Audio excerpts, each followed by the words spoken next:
Hola, ¿cómo están? Espero que estén muy bien. El día de hoy vamos a comenzar a trabajar ya esta parte de programación, que es pues la parte más importante del curso. Entonces, justo ya que tenemos la parte de la metodología de solución de problemas que estuvimos trabajando durante la parte anterior, en las dos últimas lecciones, y que ya hicimos también algunos ejemplos, teníamos una cuarta parte que era el desarrollo de la solución del problema, ¿no? Y nos había quedado como ahí pendiente, decíamos, pues después la vamos a implementar. Pues ahora ya llegó ese momento, vamos a aprender a programar en el lenguaje C, y tanto en esta como en la siguiente lección lo que vamos a estar revisando es justamente el concepto de lo que es un programa, ¿no? Un programa estructurado también, que es como el estilo de programación que sigue C. Ahorita vamos a platicar también sobre lo que es un estilo de programación. Veremos cuál es la sintaxis de este lenguaje. Ya habíamos dicho que un lenguaje se compone de sintaxis y semántica, y decíamos que la sintaxis nos indica cómo escribir instrucciones en ese lenguaje y que la semántica nos indica el significado que se le da a eso que estamos escribiendo. Entonces vamos a platicar de estos dos conceptos muy brevemente.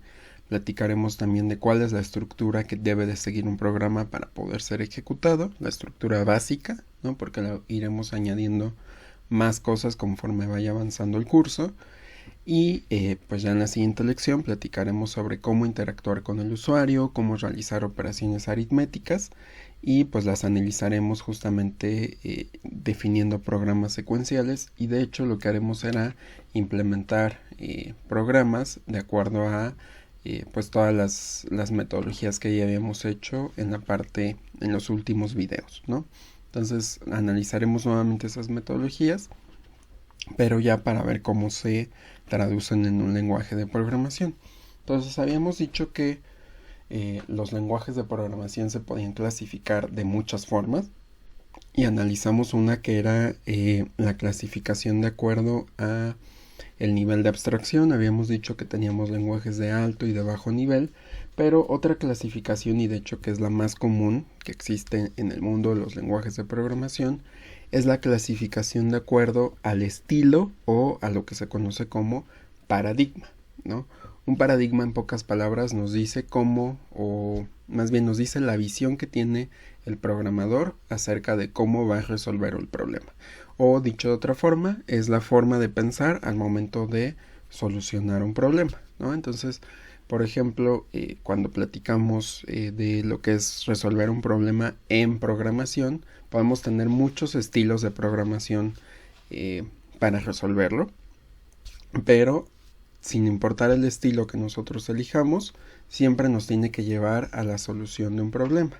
En general tenemos dos estilos de programación, y digo en general porque existen subestilos de programación, ¿no? Entonces, en general tenemos dos estilos, que es el estilo imperativo y el estilo declarativo, ¿no? En este curso vamos a estudiar únicamente el estilo imperativo, que consiste en plantear la solución de problemas como secuencias de instrucciones una por una, y pues es la única que vamos a trabajar en este curso. Pero en otros cursos que ustedes llevan, por ejemplo en matemáticas discretas o en lenguajes de programación, se estudian otros estilos de programación como el declarativo, que consiste más que como en irle diciendo cómo resolver el problema, en decirle qué es lo que vamos a necesitar para resolverlo. En este caso son puras definiciones, ¿no? Por ejemplo, definiciones de funciones, definiciones de predicados en el caso de la programación lógica, o también existen otro tipo de programas, por ejemplo, cuando manejen o lleven cursos de bases de datos, manejarán SQL. En SQL lo que hacemos es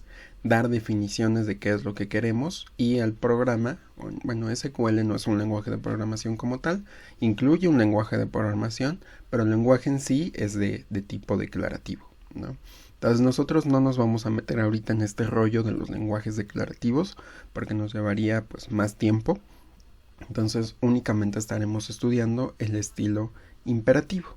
Y dentro del estilo imperativo se encuentran los lenguajes de programación estructurados, ¿no? Entonces los lenguajes de programación estructurados se basan en, como su nombre lo dice, en el uso de estructuras. Ya habíamos visto algunas de estas estructuras muy levemente cuando estudiamos lo que eran los diagramas de flujo, Y en pocas palabras, la programación estructurada nos dice que cualquier problema computable o función computable, es indistinto aquí, puede llevarse a un lenguaje de programación siempre y cuando combinemos tres estructuras básicas, que son las secuencias, las decisiones y las repeticiones. Las estructuras de secuencia nos van a permitir ejecutar una instrucción después de otra. Las estructuras de decisión tomar un camino u otro dependiendo de una condición. También le llamamos cuestión o pregunta. Ahorita veremos algunos ejemplos. Y las estructuras de repetición nos permitirán repetir bloques de instrucciones dependiendo de una decisión también o una cuestión, como le llaman también, ¿no? Nosotros en este curso les llamaremos condiciones para que sea un poco más fácil de entender, pero en general tienen muchos otros nombres, ¿no? Entonces, las secuencias son básicamente un bloque de instrucciones donde sabemos que se ejecuta primero una instrucción A y después una instrucción B. Y a los programas que únicamente hacen uso de estas estructuras, es decir, que no aparece otra estructura dentro del programa, que son básicamente los problemas que hemos estado analizando durante la parte que vimos de metodología de solución de problemas, únicamente hicimos ejercicios que tuvieran este tipo de programas. Por lo tanto, el programa que vamos a implementar para esas metodologías será un programa secuencial. Los programas que únicamente tienen estas estructuras son llamados programas secuenciales y son los programas con los que iniciaremos esta primera parte del curso. Posteriormente tenemos a las estructuras de decisión, que en realidad tenemos muchos tipos de estructuras de decisión. Tenemos estructuras a las cuales le llamamos monádicas, que en pocas palabras nos dicen que si tenemos una condición y resulta que esa condición es verdadera, ejecutamos un bloque de instrucciones. Si esa condición no fue verdadera, simplemente la ignoramos y continuamos ejecutando el código que estaba más abajo, ¿no? Y es lo que nos muestra esta rama. Si pasa esto, ejecuta este bloque de código y luego vuelve al flujo de ejecución. Y si no pasa, pues tú sigue con el flujo de ejecución indistintamente, ¿sale? Si la condición es falsa, pues en este caso no se ejecutaría nada, ¿sale? Y posteriormente tenemos las estructuras de decisión diatónicas, que justamente dada una condición, si es verdadera se ejecuta un fragmento de código o si no se cumple se ejecuta otro fragmento de código. Entonces vemos que es un poco diferente a este tipo de decisiones, porque aquí simplemente si no se cumple ejecutamos más bien ignoramos lo que había de este lado, ¿no? O sea, no tenemos como una propia rama para el caso en el que sea falso. A diferencia de acá, si esto se cumple nos vamos por acá, si esto no se cumple nos vamos por acá, y cada una de los estados posibles de la condición tienen su propia rama, ¿sale? A estos les llamamos ramas. A las estructuras de decisión monádicas, por su simplicidad, se les llama también condiciones o estructuras de decisión simples, y a las diatónicas se les llama estructuras de decisión dobles porque tenemos un camino para la condición verdadera y un camino para la condición falsa. Esto lo iremos profundizando con mucho más detalle. De hecho, las estructuras de decisión les dedicaremos una semana completa. Entonces, nada más estoy definiendo estos conceptos como para que sepan que ahí están y que los llegaremos a estudiar en algún punto. Y también tenemos estructuras de decisión que ya tienen más de una condición y les llamamos estructuras de decisión múltiple. Justamente, como podemos ver en el diagrama, tenemos múltiples condiciones y cada una de ellas tiene un fragmento de código a ejecutar. Entonces, si se cumple tal condición, vete por el camino A. Ah, pero si se cumple la condición otra, pues vete por la B. Y si hay otra, pues vete por la C. Y si hay todavía otra, pues vete por la D, ¿no? Y una vez que finaliza la ejecución de cualquiera de estas decisiones, me vuelvo vuelvo al flujo de ejecución, ¿no? Lo mismo que acá. Si se cumple esta condición, vete por acá. Si no se cumple, vete por acá. Pero sin importar qué camino hayas elegido, siempre vuelves al flujo de ejecución. Lo mismo que acá. Si se cumple la condición, ejecuta el bloque de instrucciones y luego vuelve al flujo. Si no se cumple, ignóralo y simplemente sigue en el flujo, ¿no? Entonces, como les digo, vamos a estudiar esto con mucho más calma, mucho más detalle. Pero existen tres tipos de estructuras de decisión, ¿no? Por otro lado tenemos las estructuras de repetición, que lo que hacen es permitirnos volver a ejecutar un bloque de instrucciones, ¿no? Entonces tenemos en este caso principalmente las estructuras a las que les decimos controladas al inicio. ¿Qué quiere decir que esté controlada al inicio? Que antes de ejecutar un bloque de instrucciones o de saber qué bloque de instrucciones voy a repetir, voy a hacer una pregunta o más bien verificar la condición. Entonces vengo aquí en mi flujo de ejecución y digo, ok, tengo una condición. ¿Esa condición es verdadera? Sí. Ok, entonces ejecuta el bloque de instrucciones, vuelve al flujo que estaba antes de la condición y vuelve a preguntar, ¿la condición es verdadera? Pues sí, y vuelvo a ejecutar, ¿es verdadera? Sí. Y ahí me puedo quedar horas y horas ejecutando hasta que la condición sea falsa.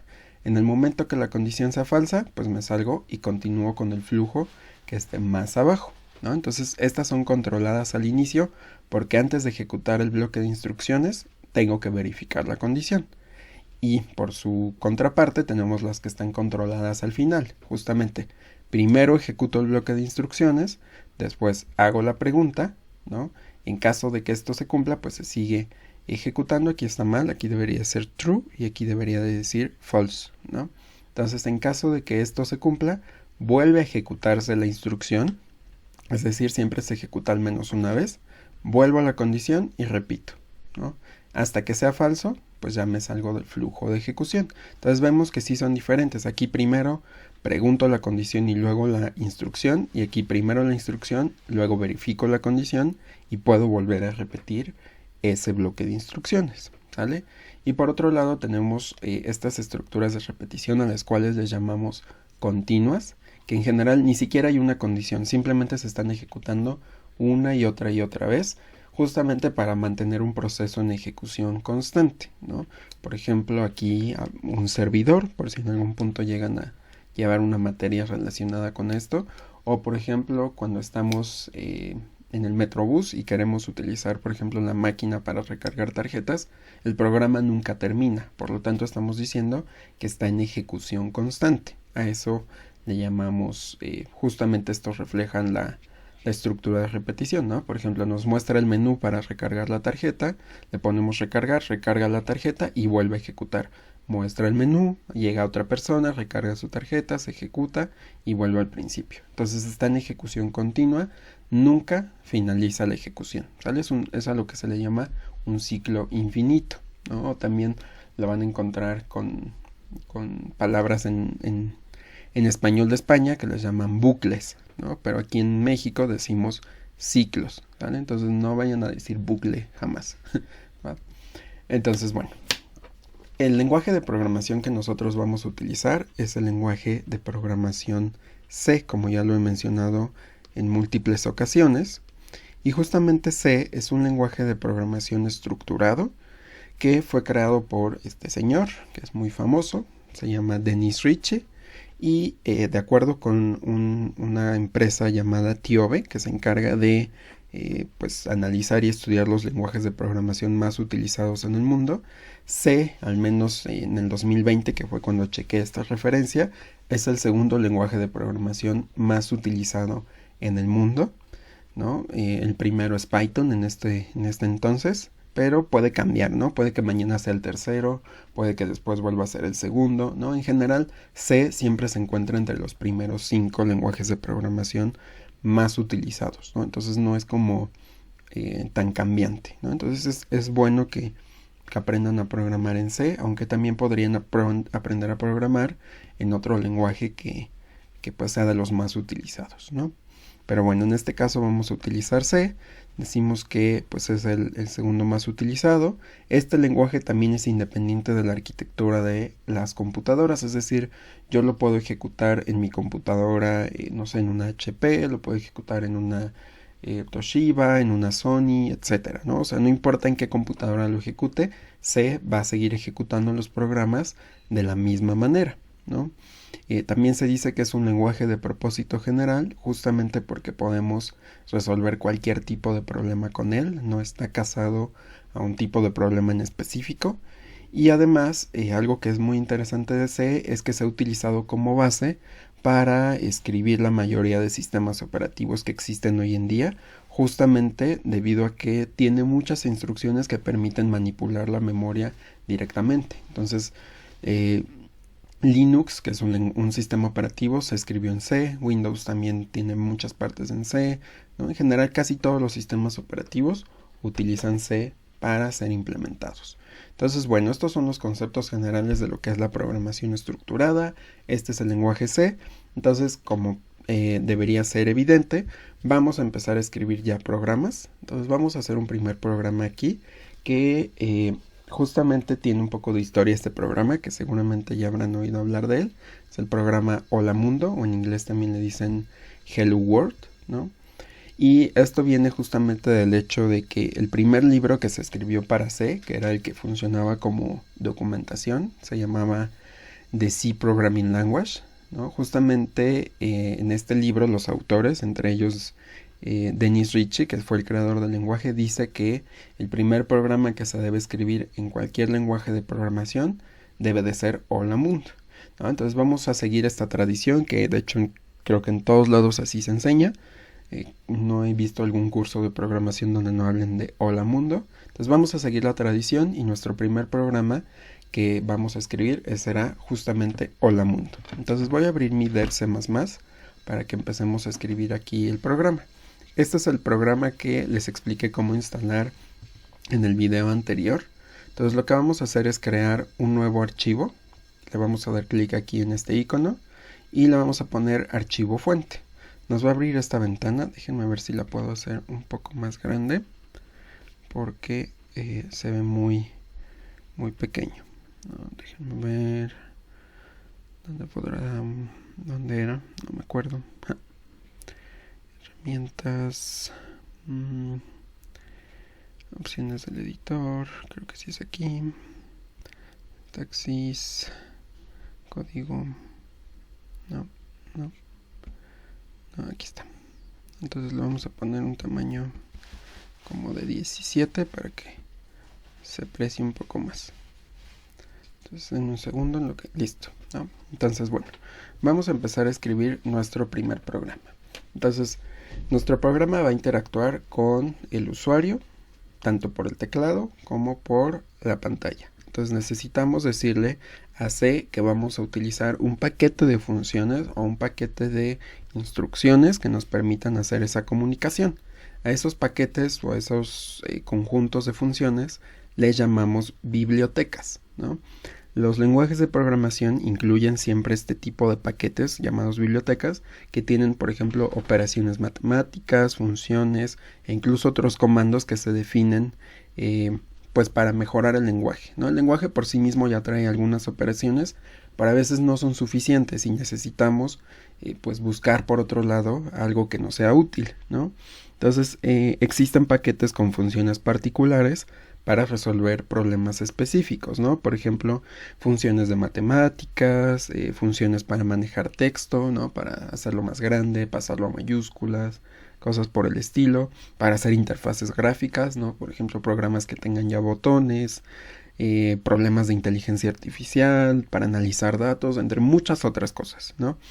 Entonces la biblioteca que nosotros vamos a utilizar se llama stdio.h, ¿no? Que es justamente la biblioteca estándar de entrada y salida. Esto viene del inglés, std significa standard, que viene pues, del español estándar, io significa input-output, que es justamente entrada y salida. Y las bibliotecas en este caso terminan con un .h. Hay otro tipo de bibliotecas que veremos después, pero en general todas las bibliotecas que vamos ahorita terminan con un .h. Entonces para decirle a C que utilice esta biblioteca le vamos a poner el comando include, ¿no? Entonces lo que estamos diciendo aquí y en general para importar cualquier biblioteca tenemos que poner esto, include. Entonces lo que le está diciendo a C es incluye esta biblioteca para que la pueda utilizar, ¿no? Si quiero otra biblioteca pues pongo acá abajo include y el nombre de esa biblioteca y así sucesivamente. Puedo tener tantas bibliotecas como necesite. Un error muy común, que es muy buleado en el mundo de la computación, es que en inglés a las bibliotecas les llaman library. Pero la traducción de library al español no es librería, ¿sí? Entonces no quiero escuchar a ninguno diciendo librería. Tienen que decir biblioteca. La traducción de library es biblioteca, ¿sale? Entonces, bueno, eso nada más fue como para que eviten ser buleados por la comunidad de computación. Entonces, bueno, iremos platicando de otras bibliotecas, por supuesto, conforme vaya avanzando el semestre. De momento nosotros únicamente vamos a estar utilizando la biblioteca STDIO. De hecho, esto tiene que ir entre estos simbolitos para que funcione correctamente. Ok, entonces ya pusimos esto. Ahora, los programas en general, cuando nosotros lo escribimos, pues en nuestra mente sí tienen mucho sentido y uno dice, ok, este va a ser el mejor lenguaje, el mejor programa del mundo, todo el mundo lo va a usar. Ok, sí. Pero ¿qué pasa si tú le pasas ese programa a otra persona y lo quiere verificar? Pues necesitamos de alguna forma explicarle a ese programador lo que está haciendo nuestro programa, ¿no? Entonces, en general, podemos añadir comentarios que justamente se utilizan para documentar el programa.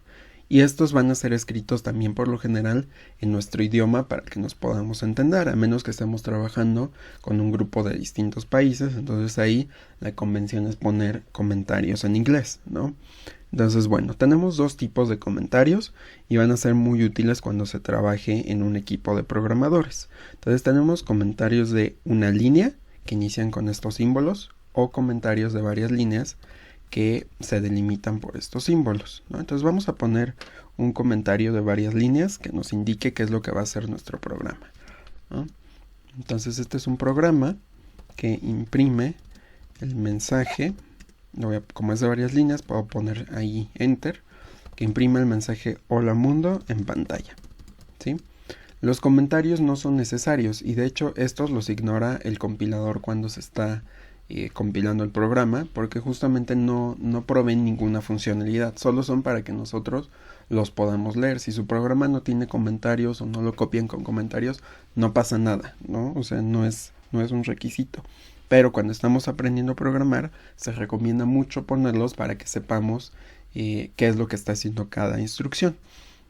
Ok, entonces bueno, esos son los comentarios. Entonces aquí abajo voy a definir otra estructura, que es una función que lleva el control de todo el programa. Esta función es muy importante y se llama main. Ajá. Pero antes de definirla vamos a platicar un poco sobre lo que son las funciones. En matemáticas seguramente ya han definido alguna vez alguna función y se les dice que una función es una relación, ¿no?, que asocia una entrada con una salida, ¿no? Por ejemplo, uno puede decir f de x es igual a x más 2, ¿no? Entonces yo le defino la entrada x y mi salida es x más 2. Si yo, por ejemplo, le paso un 2 a esta función, me va a volver 2 más 2, que es 4. Entonces, esas son las funciones matemáticas que nos enseñan en la secundaria, en la prepa, en el bachillerato, donde sea, ¿no? En donde les hayan enseñado en algún punto matemáticas, se definen estos conceptos. Y de hecho aquí también seguramente lo han repasado en cálculo, ¿no? Pero estas funciones, digamos que son únicamente válidas en matemáticas. En programación también tenemos funciones que son muy parecidas, pero la diferencia aquí es que podemos tener una o más entradas y dependiendo del lenguaje podemos tener igual muchas salidas. En el caso de C solo puede haber una salida, pero puede haber muchas entradas, ¿no? Entonces el comportamiento de las funciones en C difiere un poquito del de las matemáticas. No vamos a discutir ahorita estas diferencias porque no estamos estudiando como tal el tema de funciones, solo lo estoy mencionando porque la función main tiene que aparecer en todos los programas. Entonces entender que main es una función es algo importante, ¿no? Entonces esta función es tan importante que, como les decía, tiene que aparecer en todo el programa o en todo archivo de C que queramos que se ejecute, ¿no? Y justamente esta función es la que se encarga de llevar el flujo de ejecución. Hagan de cuenta que el main es como poner la instrucción inicio en un algoritmo. Esta función es la que dice, ok, tú sigues, yo ahora voy a ejecutar esto, etcétera. Es como la función que manda. Por eso main en inglés se traduce como principal, ¿no? Es la función principal. Entonces main se puede escribir de muchas formas, pero en su forma más simple, que es la que vamos a platicar, no recibe nada como entrada, ¿no? Por eso le vamos a poner void, ahorita lo escribo, y debe regresar un número con salida. Siempre tiene que haber un número como salida de main, ¿no? Entonces le tenemos que indicar que va a devolver ese número y este número que devuelve la función main nos indica el estado del programa, ¿no? Por ejemplo, si ponemos el estado 0, eso le está diciendo al sistema operativo que todo terminó correctamente. Si no se lo ponemos, pues, o utilizamos otro número, puede que signifique que va a haber un error o algo por el estilo. Para este nivel, todos nuestros programas tienen que devolver 0, ¿no? Entonces, vamos a empezar a escribir esta función, ¿no? Decíamos que tiene que devolver un entero. Int se utiliza para representar el tipo entero. Vamos a platicar de tipos de datos la próxima lección. Entonces, de momento considérenlo como un requisito. Nuestra función se llama main y dijimos que no recibe ningún argumento, entonces le ponemos entre paréntesis void. ¿Qué es lo que tiene que hacer la función? Pues lo vamos a delimitar entre llaves. Ajá. Entonces el proceso que vaya a ejecutar main y que justamente es el que va a ejecutar todo mi programa, siempre tiene que ir delimitado entre llaves. Ajá. Todo lo que está entre esas llaves le vamos a llamar el cuerpo de la función. Entonces ponemos nuestras llaves. Ajá. Y si se dan cuenta, después de poner las llaves, automáticamente el editor me puso aquí como un espacio, ¿no? Como que todo este bloque lo hizo más como para la derecha. Esto se conoce como indentación y nos permite leer mejor el programa que estemos escribiendo. Entonces, por lo general se adopta la convención de que todo lo que pongamos entre llaves lo pongamos más alineado a la derecha para que sepamos que está dentro de ese bloque, ¿no? Por lo general se recomienda poner 3 espacios para que no se vea tan amontonado, o 4 también es válido. De hecho, creo que DevC++ pone 4, ¿no? Entonces, habíamos dicho también que nuestra función tiene que regresar siempre un 0. Eso lo vamos a denotar con esta parte, que es return 0. Y le ponemos un punto y coma porque es una instrucción. Todas las instrucciones tienen que terminar con punto y coma siempre, ¿no? Entonces, bueno, las instrucciones, como menciono aquí, siempre son lo que le están indicando a la computadora que tienen que regresar. Aquí le están diciendo regresa a un 0, ¿no? Una instrucción puede ser, por ejemplo, la declaración de una variable, la modificación de esa misma variable, mandar a llamar una función, ¿no? Por ejemplo. Entonces, en general iremos viendo muchos tipos de instrucciones por el semestre, pero algo que tienen que tener en cuenta siempre es que las instrucciones tienen que terminar con un punto y coma. Si no tienen punto y coma, C se va a quejar, más bien el compilador de C, y les va a decir te falta un punto y coma, por favor ve y vuélvelo a poner.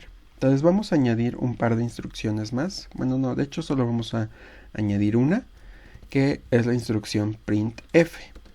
Entonces esta instrucción lo que hace es recibir un texto como argumento y lo imprime en la pantalla. Entonces el texto en este caso es hola mundo. Ahorita explicamos qué significa este símbolo.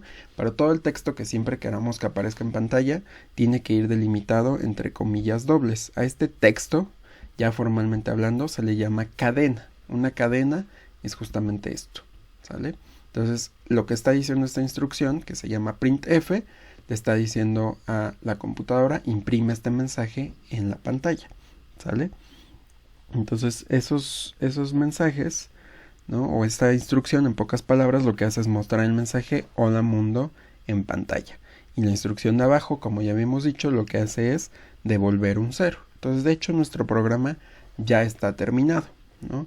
Pero antes de ejecutarlo vamos a platicar un poco de lo que está aquí escrito, que es justamente que si se dan cuenta en todo el código hemos puesto algunas palabras como muy especiales, ¿no? Por ejemplo aquí el include, el int, el void, ¿no? El return, y de hecho si se dan cuenta todas esas palabras se han puesto de un color diferente, en negritas, ¿no? Entonces esas palabras tienen un nombre y son muy especiales y son llamadas palabras reservadas, ¿no?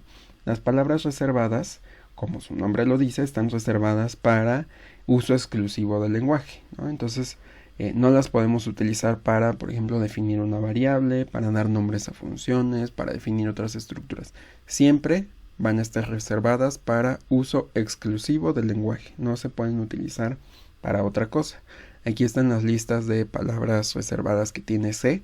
Cada lenguaje tiene sus propias palabras reservadas, entonces es importante conocerlas antes de empezar a programar, ¿no? Justo por eso aquí el editor que estamos utilizando las pone en negritas, ¿no? Por ejemplo, si ven, void es una palabra reservada, int también lo es, return, ¿no? Entonces, eso también es algo muy útil de los editores de texto, o los IDE que se les llama, que nos permiten o nos van resaltando la sintaxis para que sepamos qué estamos haciendo, ¿no? Y luego ya platicando un poco más a detalle de lo que es el printf, ¿no? que es justamente, ya les había dicho, que es una instrucción que imprime en pantalla, que en pocas palabras me está mandando llamar a esta función. Esto también es una función.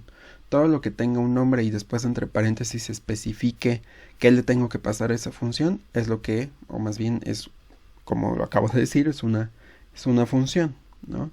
Entonces en este caso printf es una función que pertenece a la biblioteca stdio, ¿no? Si no la ponemos o no importáramos esta biblioteca, no podríamos utilizar esta función, ¿no? Entonces lo que hace esta función es recibir una cadena, como ya habíamos dicho que se llama, ¿no?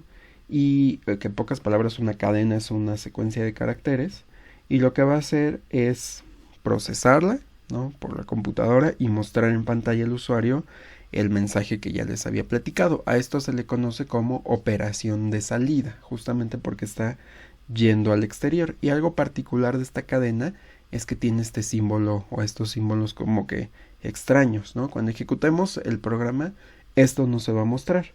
Estos símbolos definen lo que se conoce como secuencia de escape. Ajá. Las secuencias de escape nos sirven para indicarle a la computadora algunas operaciones de salida que pueden ser, no sé, mostrar un carácter especial, dar un salto de línea, es decir, pasarse a la línea de abajo, poner ciertos espacios al inicio de la cadena, entre muchas otras cosas, ¿no? Entonces C tiene estas secuencias de escape, ¿no? Que son en diagonal N que estamos viendo aquí, ¿no? Que justamente nos indica que va a haber un salto de línea. Entonces después de imprimir hola mundo, lo que va a hacer es posicionar el cursor al inicio de la siguiente lista, o sea, se va a bajar, es como cuando dan un enter en Word, ¿no? Aquí lo que me está haciendo el diagonal T es poner un tabulador, que lo que hace es poner unos espacios antes de cada línea. El diagonal A hace sonar una alerta del sistema, si lo ejecutan suena su alerta de Windows o suena la de Linux. La diagonal invertida pues nos permite imprimir diagonales invertidas, ¿no? Porque si la pusiera solita creería que estoy insertando otra secuencia de escape, y lo mismo para las comillas dobles. Si yo pongo solo las comillas va a interpretar que estoy definiendo una cadena, pero si queremos que esa cadena contenga comillas, le tenemos que poner otra secuencia de escape, ¿no? Y en general estas son las secuencias de escape que tiene C. Entonces ya tengo escrito mi programa. Ahora que sigue, pues lo tenemos que compilar y posteriormente ejecutarlo, ¿no? Entonces, ¿cómo vamos a hacer eso? Pues tenemos que analizar cuál es el proceso de edición. Ya lo habíamos visto, ¿no? Primero tenemos que escribir el programa en el lenguaje de programación, que en este caso lo escribimos en C. Posteriormente lo vamos a compilar, y si no se detectan errores dentro de la compilación, nos va a generar un archivo al cual le llamamos ejecutable. Una vez que ya se generó ese archivo, pues ya lo podemos ejecutar. Entonces, para compilar archivos, vamos a presionar este botón que está aquí. Hay tres, ¿no? Tenemos un botón para compilarlo nada más, otro para ejecutarlo ya que esté compilado, y uno que hace las dos acciones al mismo tiempo. Entonces vamos a presionar ese botón para que lo compile y después nos muestre los resultados. Nos pide que le demos un lugar para guardarlo. Yo lo voy a poner en mi escritorio para que después yo se los pueda pasar. Voy a poner hola mundo, y aquí algo importante es que lo tienen que guardar como programa C. Si me mandan un archivo de C++, no se los voy a aceptar, entonces tengan cuidado con eso también, ¿no? Entonces le damos guardar, el programa se ejecuta, ¿no? Ahí se está ejecutando y listo. Si se dan cuenta, aquí se ve muy chiquito, pero aquí ya nos está imprimiendo el programa hola mundo y se queda ahí pausado, ¿no? Entonces ya simplemente nos dice presiona una tecla para continuar, la presionamos y se detiene la ejecución del programa. Y pues eso sería básicamente el proceso de ejecución de cualquier programa, ¿no? Lo escribimos, lo compilamos y se ejecuta. Puede que haya errores en la ejecución, ¿no? Por ejemplo, supongamos que yo quito este punto y coma, le pongo ejecutar y nos está marcando justamente que hay un error y nos dice que falta un punto y coma. Entonces lo colocamos y ya se ejecuta nuevamente con normalidad. Eso es un error de sintaxis. Ahora, supongamos que compiló todo muy bien y ya lo estoy ejecutando y de repente como que manda un error así que no tiene sentido.